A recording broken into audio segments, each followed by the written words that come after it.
ایک زمانے کی بات ہے، ایک گاؤں میں ایک عورت رہتی تھی جس کی 2 بیٹیاں تھیں۔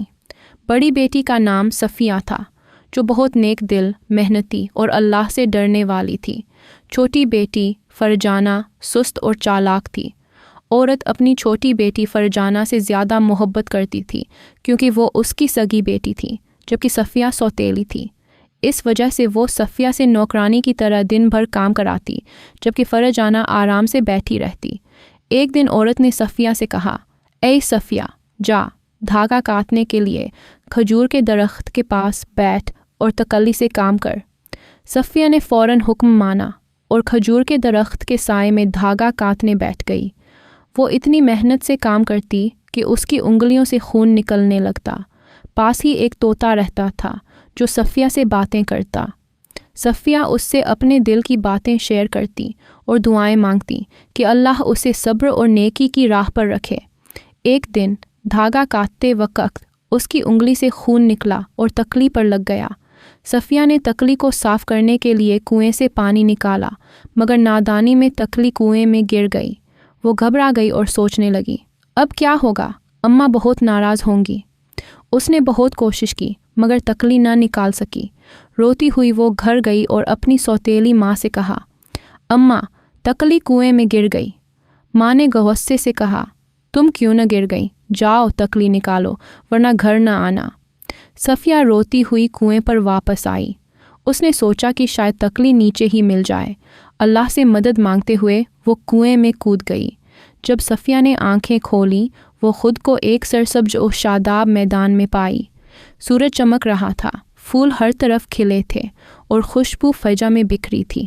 صفیہ نے حیرت سے کہا، یا اللہ، یہ کیسی جگہ ہے؟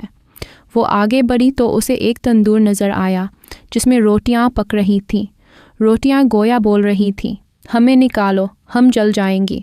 صفیہ نے فوراً روٹیاں نکالیں اور دعا کی، اے اللہ، تیری مخلوقن کی مدد کرنے والوں کو تو جزا دیتا ہے۔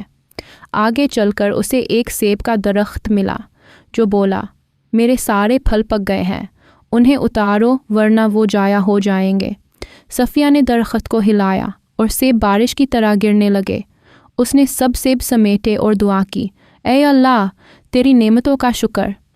آگے ایک جھونپڑی میں اسے ایک بوڑھی خاتون ملی جن کا نام بی بی زہرا تھا۔ وہ بظاہر خوفناک لگتی تھیں مگر انہوں نے نرمی سے کہا، بیٹی ڈرو مت، اگر تم میرے گھر کی دیکھ بھال کرو گی تو میں تمہاری ہر طرح خیال رکھوں گی۔ صفیہ نے اللہ پر بھروسہ کرتے ہوئے حامی بھر لی۔ صفیہ نے بی بی زہرا کے گھر کی خوب خدمت کی۔ وہ روزانہ بستر صاف کرتی، گھر جھاڑتی اور ہر کام ایمانداری سے کرتی۔ بی بی زہرا اس سے بہت خوش تھیں اور اسے دعائیں دیتی۔ صفیہ ان کے لیے دعا مانگتی کہ اللہ انہیں جزا دے۔ کچھ دنوں بعد صفیہ کو گھر کی یاد ستانے لگی۔ اس نے بی بی زہرا سے کہا، بی بی، آپ نے مجھ پر بہت کرم کیا مگر اب میں گھر جانا چاہتی ہوں۔ بی بی زہرا مسکرائیں اور بولی، بیٹی، تم نے ایمانداری سے خدمت کی، چلو میں تمہیں گھر چھوڑتی ہوں۔ وہ صفیہ کو ایک سنہری دروازے تک لے گئی۔ جیسے ہی صفیہ نے دروازہ عبور کیا، اس پر سونے کی بارش ہوئی۔ وہ سر سے پاؤں تک سونے سے ڈھک گئی۔ بی بی زہرا نے کہا، یہ تیری نیکی اور محنت کا صلہ ہے، اور یہ لو تمہاری تکلی بھی واپس۔ صفیہ نے اللہ کا شکر ادا کیا اور خوشی سے رو پڑی۔ دروازہ بند ہوا اور صفیہ اپنے گھر کے کنویں پر کھڑی تھی۔ طوطا اس کے کندھے پر بیٹھ کر بولا، سونے کی بیٹی واپس آئی۔ جب صفیہ گھر پہنچی، اس کی سوتیلی ماں اور فرجانہ نے اسے سونے سے لدا دیکھا تو حیران رہ گئیں۔ صفیہ نے ساری کہانی سنائی اور کہا کہ یہ سب اللہ کی رحمت اور نیکی کا صلہ ہے۔ سوتیلی ماں کے دل میں لالچ جاگا۔ اس نے سوچا کہ فرجانہ کو بھی سونا ملنا چاہیے۔ اس نے فرجانہ کو تکلی دی اور کہا، جا کنویں پر دھاگا کاٹ اور تکلی گرا دے۔ فرجانہ نے جان بوجھ کر تکلی کنویں میں پھینکی اور خود بھی کود گئی۔ وہ اسی سرسبز میدان میں پہنچی۔ جب روٹیوں نے کہا، ہمیں نکالو، تو فرجانہ نے کہا، کیوں اپنے ہاتھ گندے کروں؟ سیب کے درخت نے کہا، میرے پھل اتارو، تو اس نے کہا، اگر کوئی سیب میرے سر پر گرا تو؟ وہ بی بی زہرا کے گھر بھی پہنچی مگر وہاں اس نے کام میں سستی کی، بستر صاف نہ کیا، جھاڑو نہ لگایا اور سارا دن سوتی رہی۔ بی بی زہرا نے تنگ آ کر کہا، اب تم گھر جاؤ۔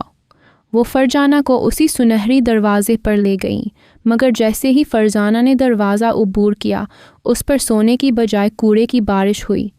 وہ سر سے پاؤں تک گندگی سے بھر گئی۔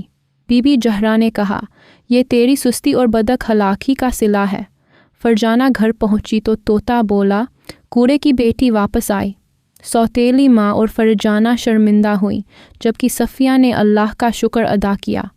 یہ کہانی ہمیں سکھاتی ہے کہ اللہ نیکی اور ایمانداری کو پسند کرتا ہے۔